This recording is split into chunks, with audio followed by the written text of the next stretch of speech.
ওম শান্তি। প্রিয় রুহানি ভাই ও বোনেরা, আজকের ৪-২-২০২৬ তারিখের মিষ্টি বাবার মধুর রুহানি মহাবাক্যের আলোচনায় আপনাদের সবাইকে অনেক অনেক ভালোবাসা আর স্বাগত জানাই। ওম শান্তি। ওম শান্তি। আজকের মহাবাক্যের শিরোনামটা পড়েই ভেতর থেকে একটা অন্যরকম নেশা চড়ে যাচ্ছে। তাই না? বাবা বলছেন, সঙ্গমে তোমাদের নতুন আর একেবারে আলাদা জ্ঞান প্রাপ্ত হয়। তোমরা জানো যে আমরা সকল আত্মারা হলাম অ্যাক্টর, একজনের পার্ট অন্যজনের সাথে মেলে না। অসাধারণ।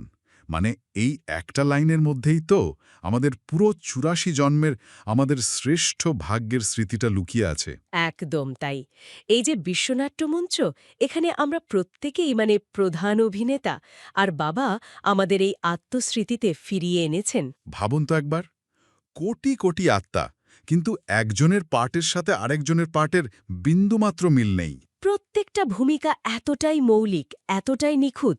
এই জ্ঞানটাই তো আমাদের সাধারণ অবস্থা থেকে তুলে একটা অসাধারণ স্থিতিতে বসিয়ে দেয়। সত্যি, আগে আমরা নিজেদের কত সাধারণ ভাবতাম। এই পৃথিবীর ভিড়ে আমি আর এমন কে? কিন্তু বাবা এসে তো আমাদের চোখ খুলে দিলেন। হ্যাঁ, তিনি বোঝালেন যে আমরা কোনো সাধারণ অভিনেতা নই। আমাদের পার্ট তো স্বয়ং ডিরেক্টর, পরমপিতা পরমাত্মা নিজে বোঝাচ্ছেন। আর তিনি শুধু পাঠ বোঝাচ্ছেন না, শক্তিও দিচ্ছেন সেই পাঠটা শ্রেষ্ঠভাবে অভিনয় করার জন্য। এই স্মৃতিতে থাকলে তো আর কোনো চিন্তাই থাকে না। ঠিক, সুখ, দুঃখ, মান, অপমান সবকিছুই তখন ড্রামার একটা দৃশ্য বলে মনে হয়। আর বাবা যে বলেছেন, সঙ্গমে তোমাদের নতুন আর একেবারে আলাদা জ্ঞান প্রাপ্ত হয়, এর গভীরতাও তো অনেক। সারা কল্পে তো আমরা এই জ্ঞান পাই না। ভক্তিমার্গে কত খুঁজেছি, কিন্তু কিছুই তো জানতাম না। একদম। কে ভগবান, তার সাথে সম্পর্ক কি, এই ড্রামার রহস্য কি? কিচ্ছু না। একমাত্র এই সঙ্গম যুগেই বাবা এসেই সম্পূর্ণ নতুন জ্ঞানটা দেন। আর এই জ্ঞানই আমাদের বুদ্ধির তালা খোলে। তাই এটাকে সাধারণ জ্ঞান ভাবাটা তো মস্ত বড় ভুল। নিশ্চয়ই, এই জ্ঞানই তো আমাদের পুরুষার্থের আধার। এই জ্ঞানের নেশাতেই তো আমরা মায়াকে অনায়াসে জয় করতে পারি। আর আজ তো বাবা মায়াজিৎ হওয়ার জন্যই এক খুব সুন্দর প্রশ্ন তুলেছেন আমাদের সামনে।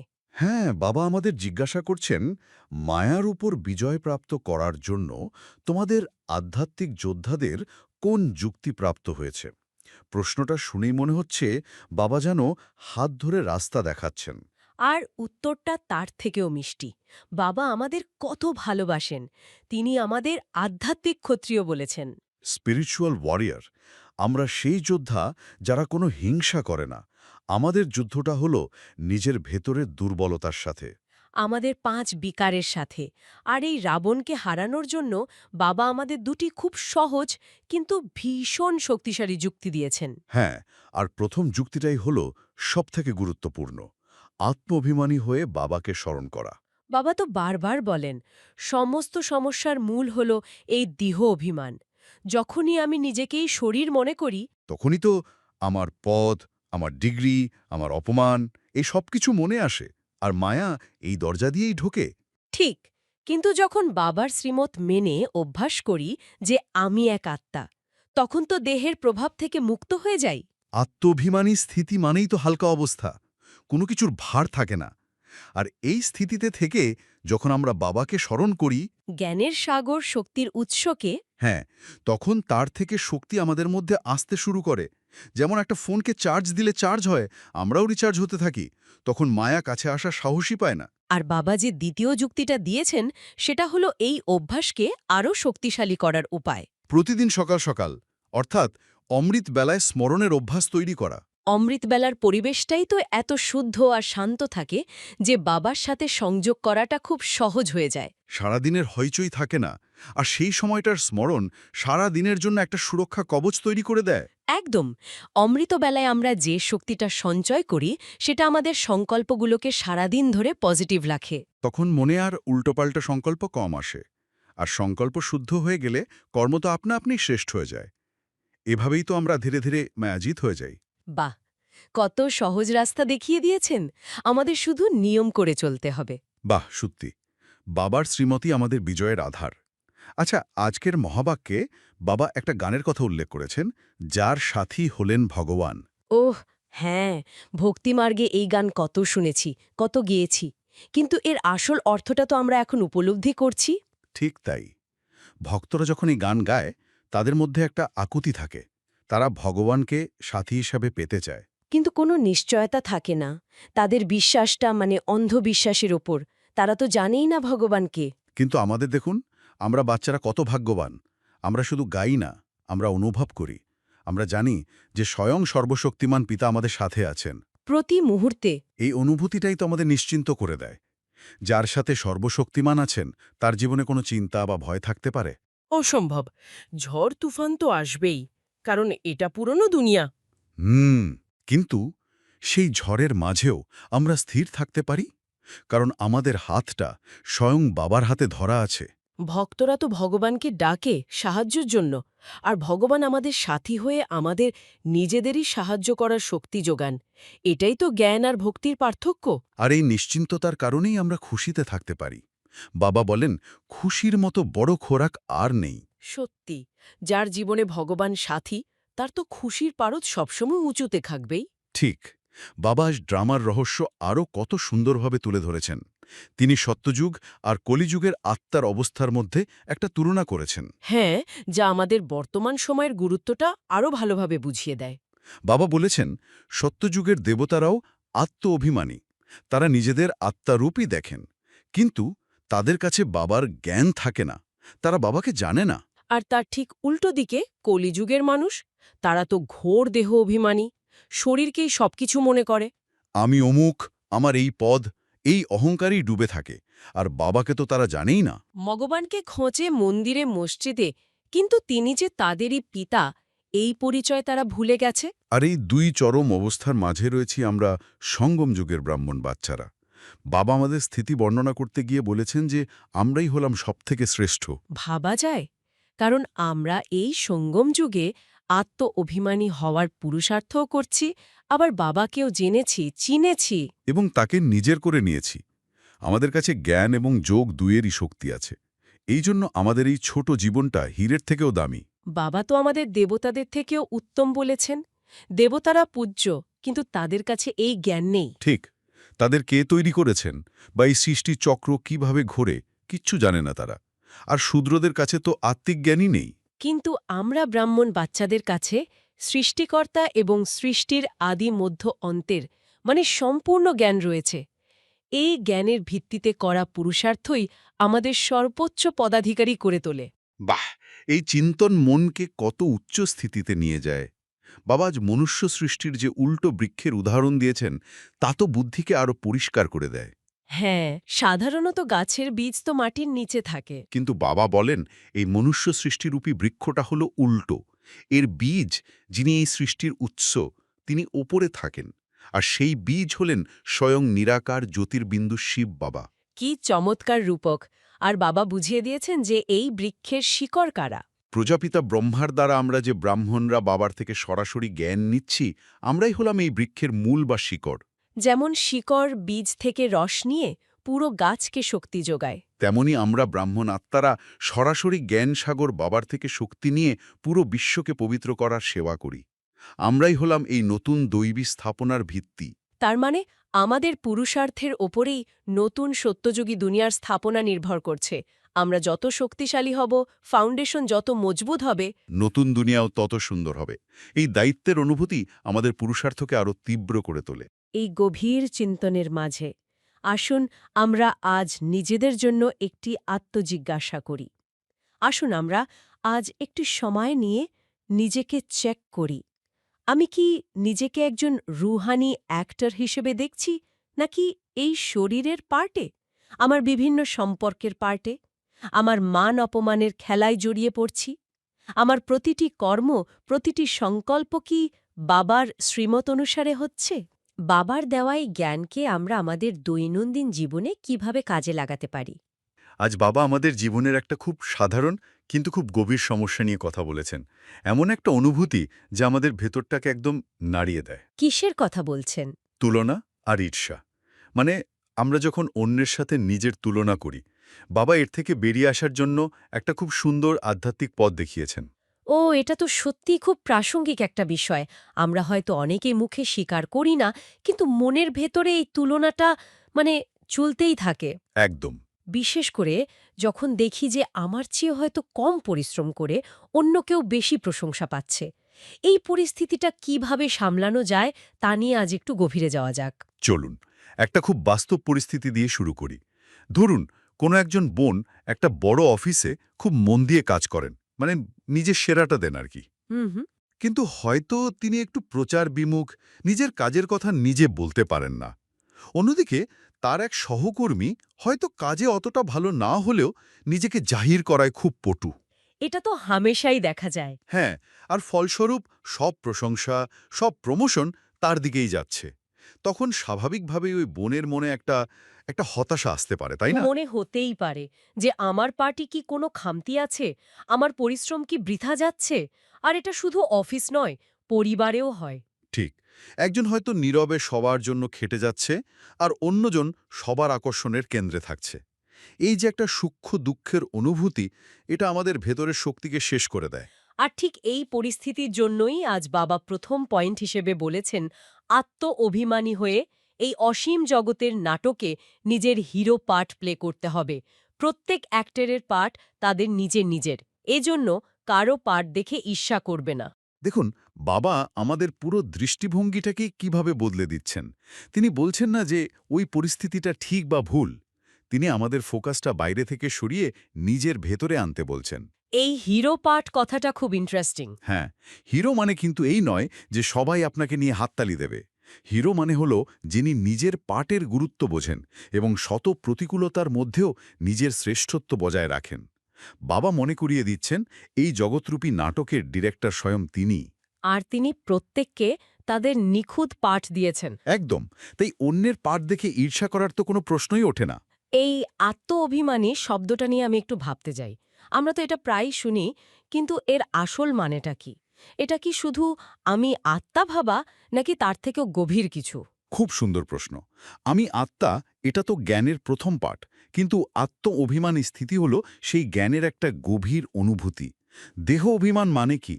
আমার পরিচয়, আমার শরীর, আমার পদ, আমার কাজ অন্যের প্রশংসা বা নিন্দার ওপর নির্ভর করে। আচ্ছা। তাই যখন ওই অফিসের বোনটি দেখেন যে সহকর্মী প্রশংসা পাচ্ছে, তার দেহ অভিমানী মন বলে, আমার মূল্য কমে গেল। হুম হুম। কিন্তু আত্ম-অভিমানী স্থিতি মানে হল আমার মূল্য কোনো বাহ্যিক বিষয়ের ওপর নির্ভরশীল নয়। আমার মূল্য কারণ আমি পরমপিতা পরমাত্মা শিব বাবার সন্তান। এই স্থিতিটা থাকলে ওই বোনের মনে হবে আমার পার্ট হল নিষ্ঠার সাথে ভিত তৈরি করা। ডিরেক্টর আমার কাজ দেখছেন, তাতেই আমি খুশি। দৃষ্টিভঙ্গিটা অসাধারণ, কিন্তু সত্যি বলতে কি, এটা ধরে রাখা খুব কঠিন। দিনের মাঝে কাজের চাপে এই ভাবনাটা তো সহজেই হারিয়ে যেতে পারে। পারে। আর সেই জন্যই তো একটা নিয়মিত অভ্যাস দরকার। বাবা জানেন যে শুধু তত্ত্বকথা দিয়ে মনকে বেশিক্ষণ শান্ত রাখা যায় না। তাহলে এর জন্য কোনো প্র্যাকটিক্যাল উপায় বাবা বলেছেন কি? অবশ্যই। বাবা দ্বিতীয় পয়েন্ট হিসেবে একটা খুব সহজ কিন্তু শক্তিশালী অভ্যাসের কথা বলেছেন। আজ বাবা বলেছেন, সকাল সকাল উঠে নিজের সাথে কথা বলতে হবে, অভ্যাস করতে হবে আমি এই শরীরের কর্মেন্দ্রিয়ের থেকে আলাদা। বাবা, তুমি কতই না মিষ্টি, তুমি আমাকে সৃষ্টির আদি মধ্য অন্তের জ্ঞান দিয়ে থাকো। অর্থাৎ দিনের শুরুতেই নিজের আধ্যাত্মিক পরিচয়টাকে একবার ঝালিয়ে নেওয়া।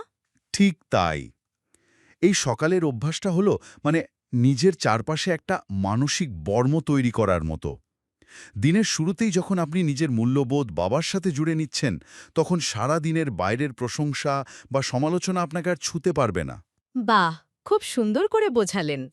তখন ওই বোনের মনে আর আঘাত লাগবে না, কারণ তার আত্মসম্মান বসের প্রশংসার ওপর নয়, বাবার সাথে তার মিষ্টি সম্পর্কের ওপর গড়ে উঠেছে। এর সাথে মিলিয়ে আজ বাবা আমাদের একটা খুব শক্তিশালী বরদানও দিয়েছেন। বরদানটি হল বাবার সংস্কারকে নিজের সংস্কার করে তোলা, দ্ব্যর্থ বা পুরানো সংস্কার থেকে মুক্ত ভব। এর গভীরতাটা একবার ভাবুন। বাবা বলছেন, আমাদের যত ব্যর্থ সংকল্প বা পুরনো সংস্কার, যেমন ওই বোনের মনের ঈর্ষা, রাগ, দুঃখ, এই সব কিছুর মূল কারণ হল দেহ অভিমান। তার মানে যখন আমি নিজেকে শরীর মনে করি তখনই আমার মধ্যে তুলনা আসে, আমার আর তার। এ ভেদজ্ঞান জন্মায়। একদম। ওই বোনের ঈর্ষার অনুভূতিটা হলো তার পুরানো সংস্কার। আর বাবা বলছেন সেই সংস্কারের সাথে যুদ্ধ না করে শুধু বাবার সংস্কারকে নিজের করে নিতে। এটা কি এতটাই সহজ? মানে পুরনোটা আপনা আপনি চলে যাবে? এটাকে সহজ না বলে বলা ভালো স্বাভাবিক। বাবা লড়াই করতে বলেন না, কারণ লড়াই করলে সেই জিনিসটা আরও শক্তিশালী হয়। ঠিক। বাবা বলছেন তুমি শুধু তোমার পাত্রটাকে ভালো জিনিসে ভর্তি করো, খারাপটা থাকার জায়গাই পাবে না। যেমন ধরুন, একটা অন্ধকার ঘরে ঢুকে আপনি তো অন্ধকারকে তাড়ানোর জন্য লাঠি দিয়ে পেটান না। না, শুধু আলোটা জ্বালিয়ে দিই। তার সাথে যুক্ত থাকি, তখন এই গুণগুলো স্বাভাবিকভাবে আমাদের মধ্যে আসতে শুরু করে। তখন আর পুরনো সংস্কার বদলানোর জন্য আলাদা করে মেহনত করতে হয় না। আজকের স্লোগানটিও তো ঠিক এই অবস্থার কথাই বলছে। আত্মিক স্থিতিতে স্থিত থেকে নিজের শরীরের দ্বারা যে কার্য করে সেই হল প্রকৃত পুরুষার্থী। অর্থাৎ আসল পুরুষার্থ হল ভেতরের স্থিতি বজায় রাখা। একদম। আর এই ব্যক্তিগত উন্নতির পাশাপাশি বাবা আমাদের সম্মিলিত শক্তির কথাও মনে করিয়ে দিচ্ছেন।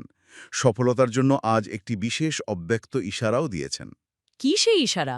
ইশারাটি হল একতা আর বিশ্বাসের বিশেষত্বের দ্বারা সফলতা সম্পন্ন হও। বাবা চাইছেন আমরা সবাই মিলে এমন একটা একতাবদ্ধ সমাজ তৈরি করি যা দেখে জগৎ প্রেরণা পাবে।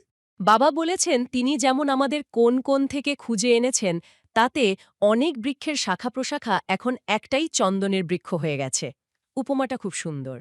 আর বাবা বিশেষ করে মাতাদের একতার উপর খুব জোর দিয়েছেন। বাইরের জগতে একটা ধারণা আছে যে ২-৪ জন মহিলা একসাথে মিলেমিশে থাকতে পারে না। হ্যাঁ, এটা অনেকেই বলে থাকেন। কিন্তু বাবা এই ধারণাটাকে ভাঙতে চান। তিনি বলছেন তোমরা মাতারা সমগ্র বিশ্বে একতা স্থাপন করার নিমিত্ত হয়েছ। তোমাদের নিজেদের এই একতাই বাবাকে প্রত্যক্ষ করাবে। কিন্তু বাস্তবে ভিন্ন সংস্কারের মানুষদের মধ্যে একতা আনাটা তো বেশ কঠিন। এর সবচেয়ে বড় বাধাগুলো কি কি? সবচেয়ে বড় বাধা হল একে অপরের ব্যক্তিত্ব এবং পুরনো সংস্কারকে দেখা। যখন আমি আপনাকে আপনার ভুলের উপর ভিত্তি করে বিচার করি, তখনই সংঘাত হয়। একতার ভিত্তি হল পার্সোনালিটিকে উপেক্ষা করে আত্মাকে দেখা। যখন আমি মনে রাখব যে সামনে যিনি আছেন তিনিও বাবারই সন্তান, তার পাটও এই নাটকে অপরিহার্য, তখন আমার মন থেকে বিচার করার প্রবণতা চলে যাবে। আর তার জায়গায় সম্মান আসবে? ঠিক।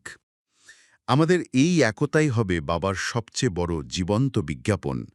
যখন জগৎ দেখবে যে এত ভিন্নতা সত্ত্বেও আমরা মিলেমিশে চলছি, তখন তারা নিজেরাই প্রশ্ন করবে কোন শক্তি এদের এক সূত্রে বেঁধে রেখেছে। সেই উত্তরই হল বাবা। আসুন আমরা কয়েক মুহূর্তের জন্য বাবার এই শিক্ষাকে অনুভব করি। চোখ বন্ধ করুন, লম্বা একটি শ্বাস নিন আর ধীরে ধীরে ছাড়ুন। ভাবুন, আমি এই শরীর থেকে ভিন্ন, এক শান্ত স্বরূপ আত্মা। আমার আসল সংস্কার বাবার সমান।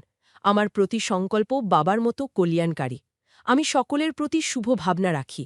আমি সমস্ত পুরনো ব্যর্থ সংস্কার থেকে মুক্ত। আমার মন একেবারে হালকা, শান্ত। ওম শান্তি। এই আলোচনার শেষে আজকের মুরলির ওপর ভিত্তি করে একটি কুইজ তৈরি করা হয়েছে। এর লিঙ্ক আপনারা ডিসক্রিপশনে পেয়ে যাবেন। আজকের মুরলি কতটা মনে আছে তা নিজেই পরীক্ষা করে দেখুন। আসুন আজ বাবার সামনে আমরা সবাই মিলে একটি দৃঢ় সংকল্প নিই। আজ থেকে আমার প্রতিটি সংস্কার হবে বাবার সংস্কারের সমান কল্যাণকারী। আপনিও যদি এই সংকল্পে আমাদের সাথে থাকেন, তবে কমেন্টে লিখুন বাবার সমান। আপনার একটি কমেন্ট আপনার প্রতিজ্ঞাকে আরও শক্তিশালী করবে। ওম শান্তি।